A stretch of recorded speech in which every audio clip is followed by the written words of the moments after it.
What if one of the best guides to living a happy, successful life wasn't some new self-help book, but a conversation from 2,500 years ago? Today, we're going to dig into an ancient text that has some surprisingly practical advice on how to get both worldly success and, that inner peace we're all looking for.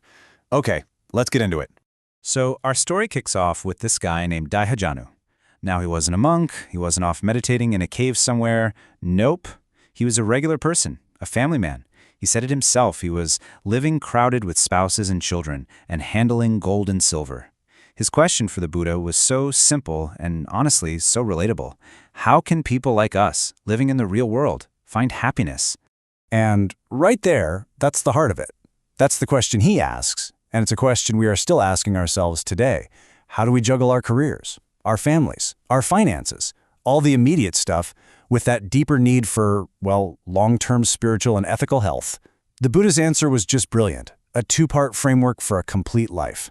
So first, he tackled happiness and security in this life, right here, right now. He laid out 4 really practical principles for thriving in the world as it is. You don't have to retreat from it. This is all about how to live skillfully within it. The first key is what he calls initiative, and this is all about being great at what you do for a living. The text says you should be clever and untiring and have enough skill to not just get the job done, but to really own it, to arrange it and carry it out perfectly. It's about being a true professional, being diligent, and really mastering your craft. All right, next up is vigilance. So you've worked hard, you've earned your money in a good way. The Buddha's advice here is crystal clear. Protect it. This is basically practical risk management. You have to guard what you've earned from being lost, whether it's from thieves, a natural disaster, or even from, relatives who might squander it. It's about securing the fruits of all that hard work. The third key, this is a big one, admirable friendship. You know that saying that you're the average of the 5 people you spend the most time with? Well, this is the 2,500-year-old version of that. The Buddha tells us to seek out and learn from people who are good, who are generous, who are wise. He says these friendships are absolutely crucial for our own personal growth. And the fourth key for happiness in this life, a balanced livelihood. The analogy they use here is just perfect. It's like a person weighing something on a scale. You have to know what's coming in and what's going out. And you have to make sure your spending doesn't tip the scale and outweigh your income. It's not about being cheap and it's not about being a spendthrift. It's about finding that sustainable, sensible balance. And to really hammer this financial point home, the Buddha gives us this powerful metaphor, one that's incredibly easy to picture.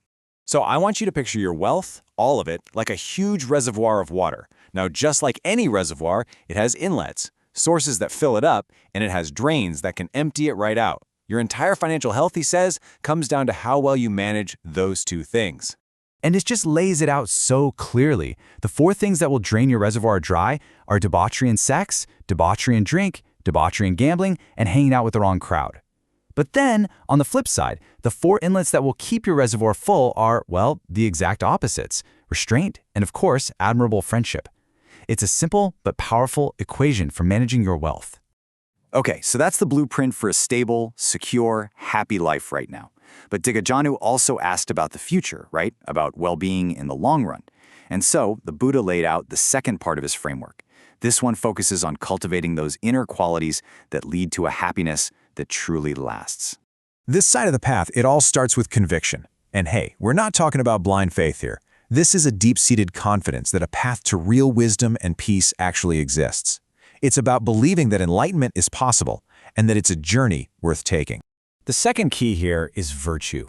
You can think of this as the ethical foundation for the whole system. It's really a commitment to live in a way that doesn't cause harm to yourself or others. And it's pretty straightforward, abstaining from taking life, from stealing, from sexual misconduct, from lying, and from intoxicants that just cloud your judgment. This is your personal integrity right here. The third key is generosity. I love how the text puts this. It says, you should have your awareness cleansed of the stain of miserliness. Isn't that a great way of saying it?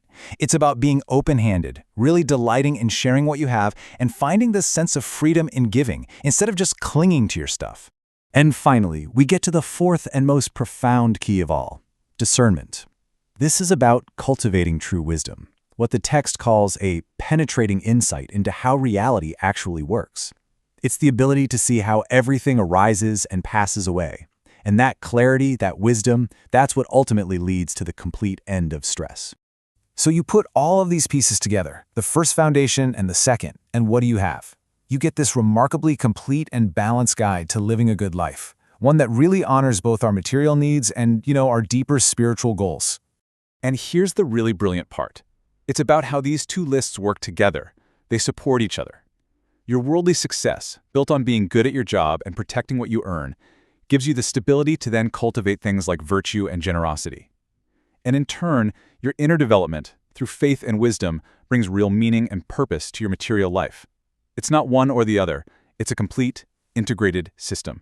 It really makes you think, doesn't it? I mean, we are constantly buried in new productivity hacks, new wellness trends, all of it. But maybe, just maybe, this ancient 8-part blueprint given to a regular person just trying to figure it all out, maybe it's the most balanced and timeless guide to a fulfilling life we could ever hope to find.